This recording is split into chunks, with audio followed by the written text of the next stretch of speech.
Well, I mean, that brings up another question that I get often. I mean, if you're an hour and a half from your laundromat, people always, you see a lot of people saying, hey, maybe like 20, 30 minutes from your house would be the max. But, a lot of people want to know, can I run this thing further away? I can't find anything near me, or, Yeah. whatever. Like, can you talk to me about what has it been like owning one an hour and a half away? Would you Yeah. recommend it? Did you have to do anything special because it's that far away? You talk to us about that? Yeah. And I did look at laundromats that were closer. They just didn't work out. Like, I live in the Bay Area.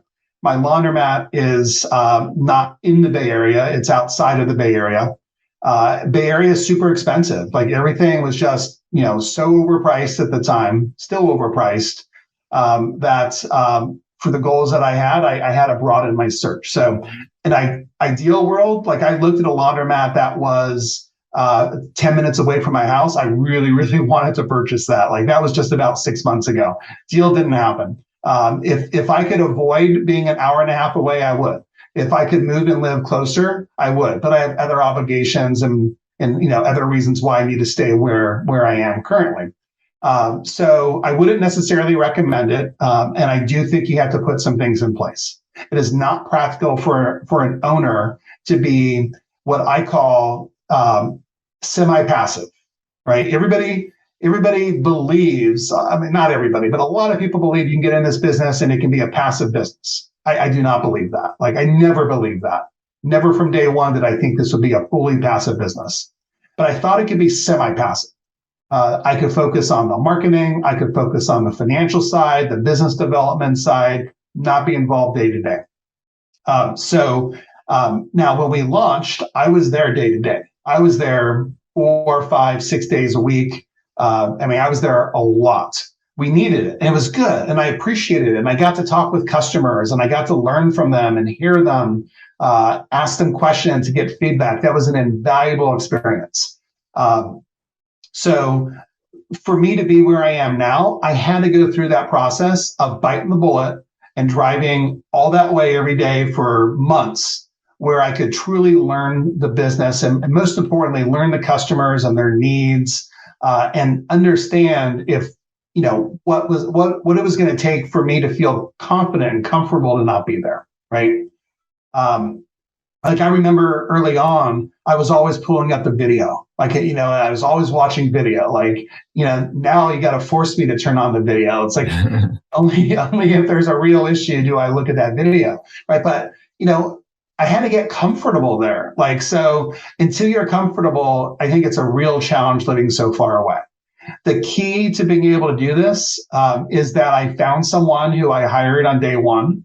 He was one of our first employees, if not the first.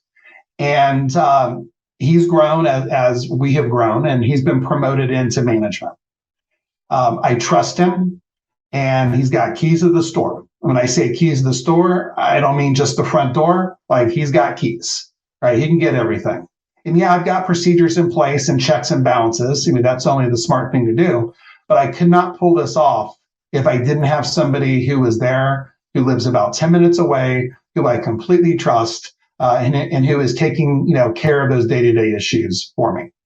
So if you're going to be as far away as I am, then you have to accept the fact that you're going to have to hire a manager, right? You're going to have somebody in place who you're likely going to pay more, right? Because you don't want the average person having that kind of a position, in my opinion, right? This is somebody who I really trust. And I pay extra for that. So that's money out of my own pocket.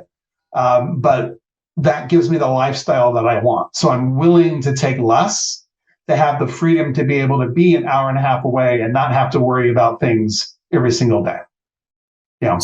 So early on, you were there 4 or 5 days a week. What about now? Are you still heading over there fairly often? What does it look like for you? Now that we have the second location, obviously I need to go there a little bit more frequently. First location once a week is what I'm doing now. It's to pick up cash, right? I like doing that, but it also just gives me a chance to check in. I change the date and time that I go. I want to check in with, try to see, who's working. Are they meeting my expectations? So I'm kind of blending the visit to go pick up cash with kind of a drop in, they know I'm coming at some point, but not exactly sure when, but just to make sure things are going the right way. And that all my expectations are being met. So when I go there, I do give feedback, and ask for things to get tweaked, and hey, let's not forget, to do this. So that it's important for me to continue to go, but once a week is all that I'm going. I do spend other time throughout the week working on the business, working on the marketing side in particular, doing business development, looking for other opportunities, but not day to day at the laundromat anymore. Yeah.